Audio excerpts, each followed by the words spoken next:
Everyone, welcome back to my channel. This week I am 38 weeks pregnant, so we're going to talk about that, and at the end we're going to chat for a little bit about our infertility story because this week is National Infertility Awareness Week. Today is April 19th and I am 38 weeks pregnant. This week baby is the size of a spaghetti squash, an icebox watermelon, a Pomeranian, or a ukulele. Lengthwise, a baby at 38 weeks measures around 20 inches long, and for weight, they're probably weighing in at about 7 pounds. Baby is almost ready for life on the outside, despite the fact that we are so ready for baby to be living life on the outside. Their organs are mature, their vocal cords have developed, and they're shedding the lanugo, so the thin layer of hair that they have on their body, and their vernix, which is that like cheesy substance that a lot of babies still have when they're born that protects their skin. Babies' lungs are producing surfactants, which is what keeps their lungs from collapsing as they're practicing breathing and when they start breathing on the outside. Right now, babies' eyes have color, but probably not the color that they'll have for the rest of their life. Irises can gain pigment during infancy and their eyes settle at a color at around a year old. We are now just waiting. We're just playing the waiting game. I could already be dilated. My cervix could already be thinning, and I might possibly already be making colostrum. We had some beautiful weather this weekend. I'm talking 50s and 60s, and after a long winter of -30, even some -40, that 50 degree, 60 degree weather with the sun out is like heaven. We've got the windows open and we've really been enjoying it. We were able to go on walks this weekend because all the snow is melting, so there's less of a risk of me slipping and falling.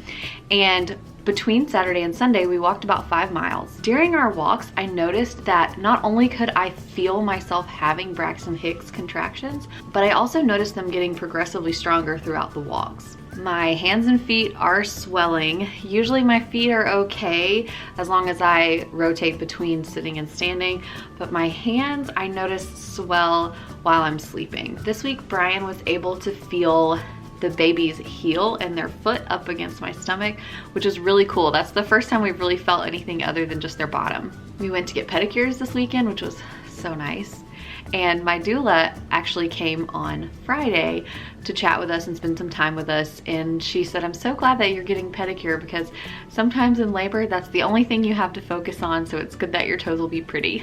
We also started practicing our acupressure, so we only did it one time this week, but this week coming up, 38 weeks pregnant, we can actually do it twice this week. So we'll practice our acupressure points 2 times this week, and we're just doing that to encourage labor. I'm not trying to rush the baby or be done with this pregnancy, but I would much prefer baby coming a little early and us encouraging labor rather than having to be induced. We're just playing the waiting game and we're looking out for those classic signs of labor. I also had the opportunity this week to attend a prenatal breastfeeding class, and I found it to be really helpful. This is just something that is offered within our community, and it's a great resource, and I was really thankful to have time to take the class, and I learned so much from it. I'm really working down to the wire to finish up the Mama Natural birth class. I enjoy it so much, but it's a lot of information and the videos are about an hour long each, so it does take me a little while to get through them, and I have a feeling that I will be working up until the last minute to get it finished. I'm in the 3rd week of my 9th month of pregnancy, and there are 2 weeks left until my guest date. This week is National Infertility Awareness Week. And in honor of that, I wanted to share our infertility story. The movement for National Infertility Awareness Week started in 1989. It began to change the conversation around infertility, as well as get straight some of those myths and misinformation about infertility. When people are struggling to grow their family, it can be really isolating, and we all know that this year has been especially isolating. So this awareness week is really important, and it's meant to empower people to share their story and to build community through infertility. I decided it might be a little easier to sit down while I filmed this. Pause for planes. So when I first started making pregnancy update videos, and especially if you watched when we told our family and friends that we were expecting, there was a lot of alluding to the fact that this baby was a little extra special or a miracle, or that we didn't even know that we were going to be able to have a baby. I always said that I would share more about that, or I said, oh, that's a story for another day, and I never actually went back to share the process of all of that. So that's what I'm going to do now in honor of National Infertility Awareness Week. I do want to preface this by saying I am going to be talking about menstruation and fertility as a topic, and medication and bodily functions. So if you're watching this with kids and you're not ready to have that chat, maybe save it for another time or put your headphones in. Or if you don't care to listen to me talking about my period or my bodily functions, then maybe skip through to the end of the video. So I'm going to pick up our story where it left off after my miscarriage. So in November 2018, I had a miscarriage. I did make a whole video about this, telling my story about that. So I'll link that in the description box below if that's something you didn't know about or want more information on as far as our personal story with miscarriage and infant loss, and you can check that out. So I'll pick up from there. After my miscarriage, I had one regular cycle. Then I had one very long cycle, and by that I mean my period was longer than it ever had been. I think after that maybe I had one more cycle that was really short or really light, and that was in May of 2019. From May of 2019 to January of 2020, I did not have a menstrual cycle, and because of that I was not ovulating. I used that time to try to regulate how I was eating, to try to take care of my body, to take care of my mental health, and to get myself back on track and ready to be able to get pregnant again. We never really stopped trying. As soon as I felt ready for us to try again, and as soon as Brian felt ready for us to try again after our loss, we did. I didn't really want a ton of downtime. I didn't really want a ton of time where we weren't trying, because this is something that we really wanted, and I wanted to keep trying. We really wanted to have a baby. Throughout all of that time of me not menstruating and not ovulating, we were trying, and I was trying to get my body ready to carry a baby. After, let's see, May, June, July, August, September, October, November, December. So after 7 months of not having a period, I finally said, okay, I've tried what felt like everything. I've changed my diet. I've changed my exercise habits. I was using essential oils. I was using supplements. I'd done everything that I knew to do from a homeopathic standpoint, and it had not worked for several months. So because of that, I thought it was time to see a doctor. I have not seen a doctor that entire time.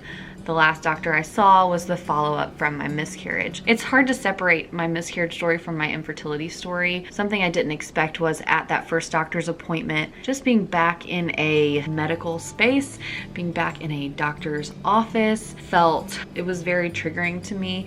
It took me back to the traumatic time and the emotional time of being in a doctor's office for my miscarriage, and it was really difficult for me. I have been seeing my midwife that I'm currently seeing since January of 2020, and she has been fantastic. I think a lot of people don't know that there are certain midwife certifications that make them super similar to an OBGYN. Actually, I've found that midwives spend more time with you, and it's just not that quick, like in and out that you have with other doctors or with OBGYNs.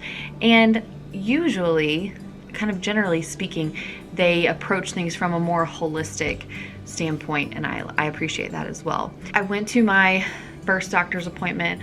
I met my midwife, Christina. Immediately, I felt very connected with her because she was extremely trauma conscious and extremely sensitive to how I was feeling. She walked in the room and I immediately burst into tears because it was just a lot for me emotionally. Brian offered to come to my appointment with me, and I was like, no, I'll be fine. I did not anticipate having this reaction that I had. And so when she walked in the room, I just started crying, and she talked to me for a little bit. I told her why I was having this emotional reaction to her just being in the room with me. She took a lot of time with me. She was very comforting to me and really consent-based. So she never, since then, ever, she never touches me anywhere without asking first, or without saying, hey, I'm gonna do this now, is that okay?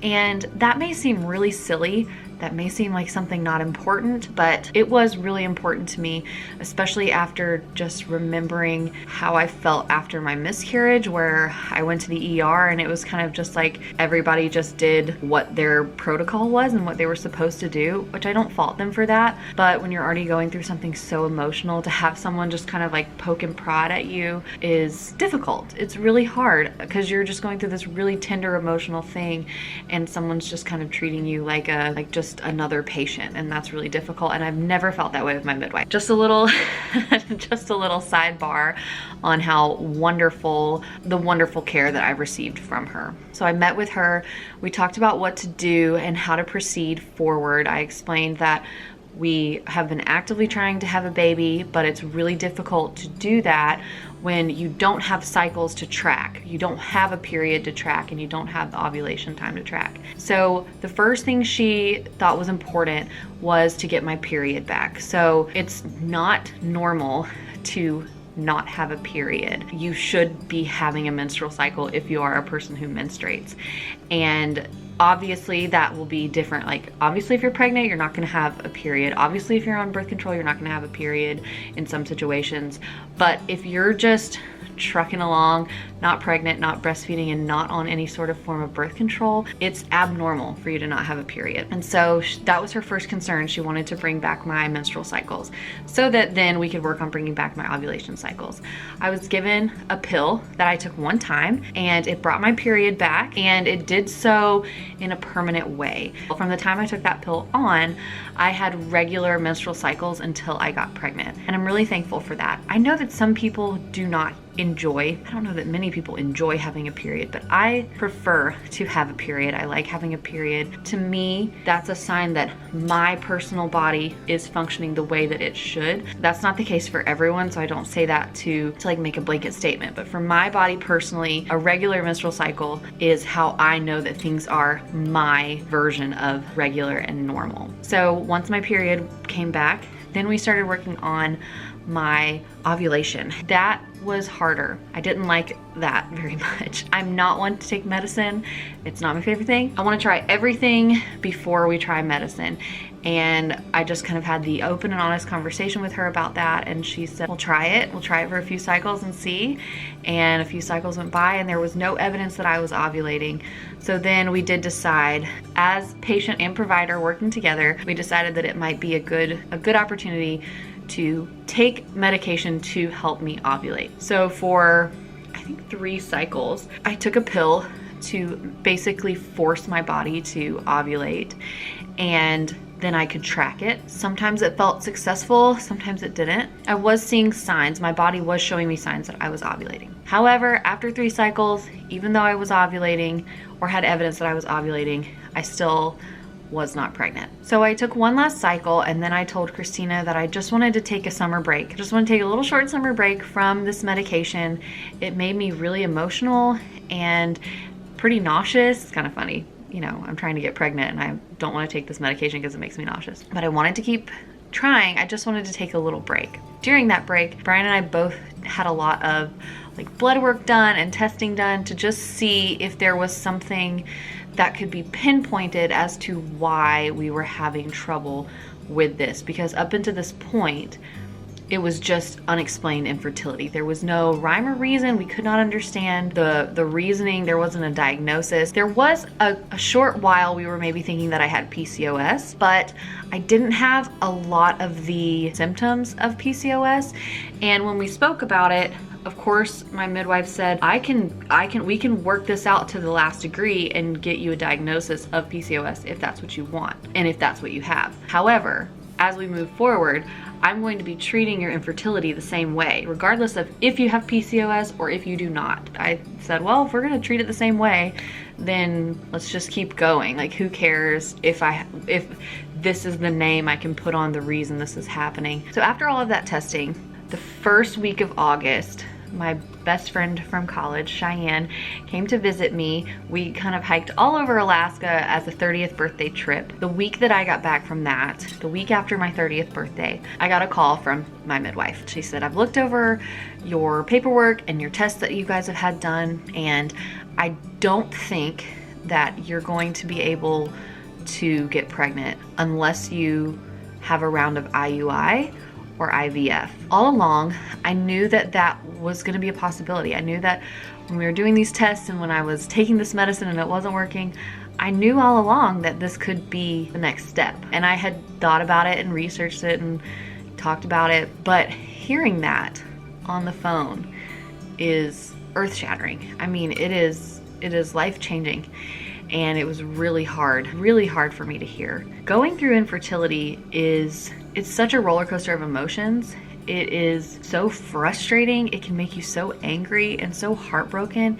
It can really aggravate anxiety and depression if you're already prone to those things. And it's just incredibly difficult, is the best way I can explain it. I guess everyone responds and feels differently about it, but it was really difficult for me. You know, it was frustrating when my body wasn't menstruating, but then when you're trying to get pregnant and once a month you have a blatant and painful reminder that you're not pregnant, oh, it's awful. I've told friends before who've struggled through this that to me, having a miscarriage was like being stabbed, but going through infertility was just like death by 1,000 paper cuts. I mean, it's just that constant reminder, that constant pain that you can't get pregnant. We were open to IUI, we were open to IVF. I was very nervous about having to take Clomid, which is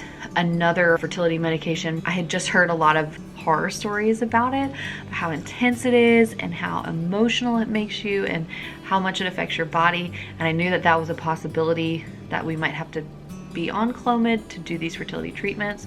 Not to mention the fact that hardly any insurance will cover infertility treatments. And that's a totally different subject. Some people are going to think, well, insurance shouldn't cover infertility treatments. And some people are going to disagree and say, no, they definitely should. Wherever you stand on that issue, it is still factual that most insurance does not cover infertility treatments.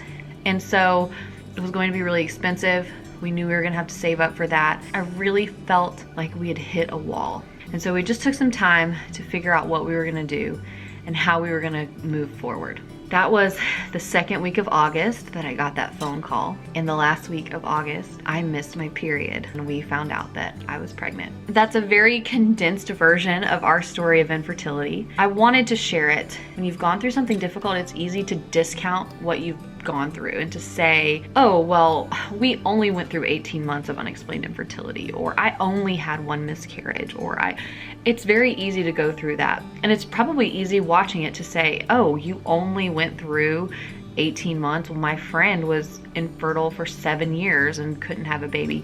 And I understand that. And that's just our natural process of comparing things. But I thought it was important to share my story because I wanted to share the hope that can come through it. We never ended up taking another round of fertility medication. We never ended up doing IUI or IVF. I just woke up one day and I was one day late on my period, which is so stupid, but it was unusual for me.